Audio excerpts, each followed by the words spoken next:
Sir फरमाइएगा कि आपको हम देखते रहे बजट के दिन भी और उससे पहले भी आपने गुफ्तगू कई मरतबा की है, हुकूमत को कई मशवरे दिए। ये जो इस मरतबा का बजट है सर, आप क्या समझते हैं कि इससे बेहतर कोई ऑप्शन था? गवर्नमेंट से पूछो तो वो यही कह रहे हैं कि ये मैक्सिमम है जो हम कर सकते थे। नहीं तो क्या किया है जिसको ये मैक्सिमम कह रहे हैं? मतलब क्या उन्होंने जो टारगेट रखा 4.2 का उसको ही मैक्सिमम कह रहे हैं? किस चीज को मैक्सिमम कह रहे हैं? किया तो कुछ भी नहीं है। अगर आप देखें कि उन्होंने टारगेट्स रखे हैं कि हम टैक्स कलेक्शन करेंगे। उन्होंने कहा है कि एफबीआर सख्ती करेगा और वो टैक्स वसूल करेगा। उन्होंने कहा है कि जी हम 33377 ला रहे हैं जिसमें अरेस्ट का पावर होगा। इसके अलावा तो उन्होंने कोई ऐसा काम तो नहीं किया। मैं एक बात समझा समझा के थक गया हूँ, वो ये है कि देखें, अगर आपने कोई कारोबार किया है और अगर उस कारोबार के अंदर अगर आपने उसको वसअत नहीं दी तो ज्यादा कमाई नहीं हो सकती है। तो अगर आपने उसको वसअत देने के लिए काम करना पड़ेगा ना, आपने उसको आप कैसे अपने ट्रेड के हुजूम को बढ़ाएंगे जब तक वो नहीं बढ़ाएंगे? आप देखिए पिछले साल का जो था टारगेट, उसको हमने 1 ट्रिलियन से मिस किया। आपने 3 ट्रिलियन ऊपर का एक टारगेट रख दिया, 14 बिलियन का। तो 11 बिलियन कलेक्ट हुआ, आपने 14 का रख दिया। आप आपने 3.6 का टारगेट था, आपने 2.6 किया ऊपर से, फिर उसको वो कर दिया, फिर आपने उसको आगे बढ़ा दिया। तो मेरी समझ में नहीं आया कि ये मतलब ये 4.2 रखना और फिर कोई इसके साथ कोई प्रोग्राम का नहीं होना। मेरा जो कहने का मकसद ये है कि देखें, जब कोई आप ये काम करते हैं तो टैक्स कोई हवा में से नहीं आता। टैक्स कोई ऐसी चीज नहीं है जो फिक्स चीज है, अब मेरे घर से मुझसे ले जाएंगे। टैक्स वो है जब मैं कोई एक्टिविटी करूंगा, कमर्शियल एक्टिविटी, इंडस्ट्रियल एक्टिविटी जब करूंगा, उससे जो मैं जो माल बेचूंगा, जो माल लूंगा, तो उसके ऊपर मैं टैक्स भरूंगा या लूंगा टैक्स। इसके बगैर तो कुछ भी नहीं हो सकता। तो वो वाला मैंने मुझे बताया आपके बजट के अंदर क्या है कि अगर आपने इंडस्ट्रियलाइजेशन करना है तो इंडस्ट्री को क्या आपने ऑफर किया कि अब इंडस्ट्री के अंदर क्योंकि आपके बारे में नहीं आ रहा, तो आप जो है ना ऐसा करेंगे काम, हम आपको कोई लो इंटरेस्ट रेट पे कम, या हम आपको जो है ना ये बिजली के रेटों में ये कम कर देते हैं, गैस की फराहमी को मुकम्मल बनाते हैं, पानी आ जाएगा आपके साथ, ये सिस्टम होगा, फ्लक्चुएशंस नहीं होंगे, हमने इसको रोक दिया है, लोड शेडिंग इंडस्ट्री की नहीं होगी। आपने क्या किया है? मतलब क्या? या इंटरनेशनल लेवल के ऊपर आपने एक्सपोर्ट बढ़ाने के लिए कोई मार्केटिंग की है? पाकिस्तान का परसेप्शन ठीक करने के लिए कोई बात की है? लॉबिस्ट हायर करने की कोई बात? इस बजट में ऐसा क्या है जिससे ये जो है ना ये टैक्स 14,000 बिलियन आ जाएगा? ये मेरी समझ में नहीं आता। हो सकता है मेरी जो है ना नॉलेज कम हो, मेरा तजर्बा कम हो, लेकिन मैं ये समझता नहीं कि ये जब तक आप बढ़ाएंगे नहीं, जब तक आप अपना कारोबार नहीं बढ़ाएंगे, टैक्स कैसे ज्यादा आएगा? टैक्स तो और कुछ भी नहीं होता। टैक्स क्या चीज है?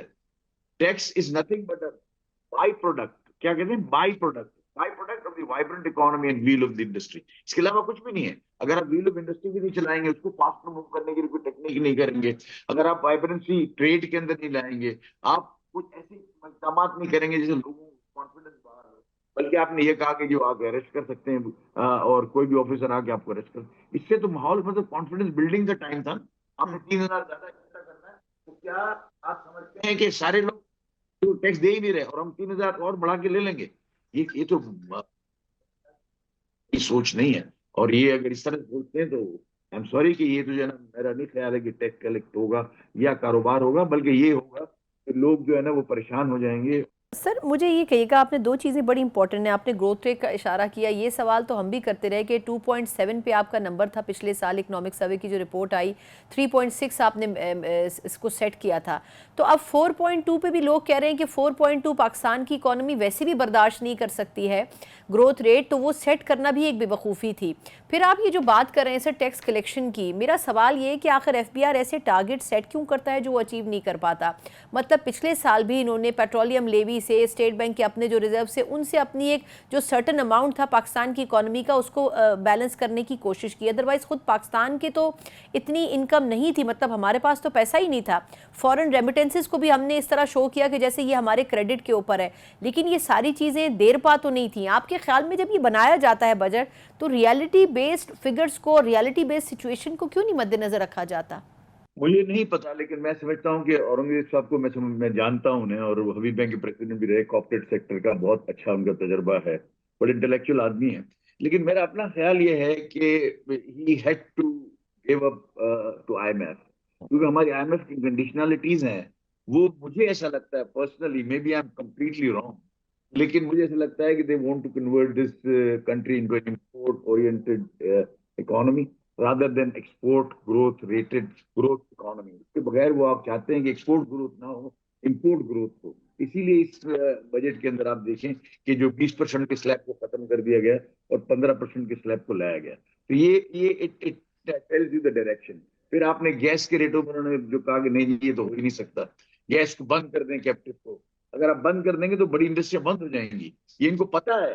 औरंगजेब साहब को, लगाई साहब को, अली साहब को, सबको पता है कि ये जो है ये सब इंडस्ट्री चलाते हैं। अली हिमसेल्फ इज इंडस्ट्रियलिस्ट और उसको पता है कि अगर मैं इसके ये जो कैप्टिव पावर प्लांट चलाए बगैर मैं चला नहीं सकता। ब्रेक डाउन हैं, लोड शेडिंग्स हैं। तो आप आईएमएफ की वो बात मान रहे हैं, फिर उसके 3,500 रुपए का रेट कर दिया। इसके बाद मतलब 5% और लेंगे हर 3 महीने के बाद, यानी 20% होगा। फिर इसके बाद बंद कर देंगे। तो अगर आप बंद कर देंगे, ना आपके पास ग्रिड की तैयारी है, ना आपके पास कंफर्म और जो है ना अनइंटरप्टेड आपके पास लोड है, ना ग्रिड के ऊपर गुंजाइश है जितना लोड हम अपना प्रोड्यूस कर रहे हैं कैप्टिव पावर प्लांट से, तो ये कैसे करेंगे? मेरी मतलब मेरी समझ से और मेरी अकल से तो बाहर है। ये कैसे होगा और क्यों करेंगे? और ये नहीं करेंगे, अगर ये करेंगे तो ग्रोथ कहाँ जाएगी, एक्सपोर्ट की ग्रोथ कैसे आएगी? देखिए मैं तो बड़ा, मुझे शर्म आती है being the business leader in representative Karachi. हम क्या कर रहे हैं? आप देखें पाकिस्तान से जो बाहर बैठे हुए पाकिस्तानी हैं, उन्होंने $38 बिलियन भेज दी। और हम आप ये कितने 3 दिन से, आप 4 दिन से प्रोग्राम कर रहे हैं, हम इंडस्ट्री चलाते हैं, आज वो ऊंचे नीचे चलते हैं, मैं तो इंडस्ट्री चला रहा हूँ, फलाना कर रहा हूँ। क्या दिया हमने मुल्क को? हम तो 33 बिलियन 34 बिलियन एक्सपोर्ट कर पाए। उससे बेहतर तो हमारे पाकिस्तानी है। हमको तो मैन पावर एक्सपोर्ट करके इसको 38 को 80 कर लेना चाहिए और आराम से बढ़ जाना चाहिए। अगर हम ये सारी पॉलिसियां, ये करना वो करना, इसके बाद क्या हाथ आया? 34-35 बिलियन डॉलर का एक्सपोर्ट, सारा पाकिस्तान लगा हुआ। मुझे एक सवाल की इजाज़त दें सर। ये जो आपने बड़ा इंपॉर्टेंट पॉइंट कहा है कि हमारे पास तो बड़ा महदूद पैसे होंगे मुल्क के उमूर चलाने के लिए। कल भी हमारे शो में जब हुकूमत के नुमाइंदे मौजूद थे, राना एहसान साहब, उन्होंने कहा कि जी हम एक्सपोर्ट की तरफ जा रहे हैं, हम अपने मुल्क को एक्सपोर्टर मुल्क बनाएंगे। तो मैं यही जानना चाह रही हूँ सर कि हम एक्सपोर्ट के लिए बनाएंगे तो इंडस्ट्रीज़ को तो हमने बेनिफिट दिया ही नहीं है। अभी भी बिजली बहुत महंगी है, सारे मसाइल का वो है, जो बेसिक खाम माल है बाहर से लाया जाता है। मतलब ये एक पूरा विकसित साइकिल है। आपके ख्याल में ये जो बात हो रही है कागज़ की हद तक है, इसको इम्प्लीमेंट कैसे करेगी गवर्नमेंट अगर आप एक्सपोर्ट इंडस्ट्री को फैसिलिटेशन नहीं दे रहे? बात यह है कि आप इसको कुछ न करें। बोला हम जो है ना, जो भी हम बात करते हैं शायद हम झूठ बोलते हैं, गलत बोलते हैं। आप एक काम कर लेना, गवर्नमेंट से मैं आपकी तवज्जो से डायरेक्ट मुखातिब हूँ। आप एक काम कर लें कि जो है ना कंपैरिजन चार्ट बना लें। दुनिया में बनता है।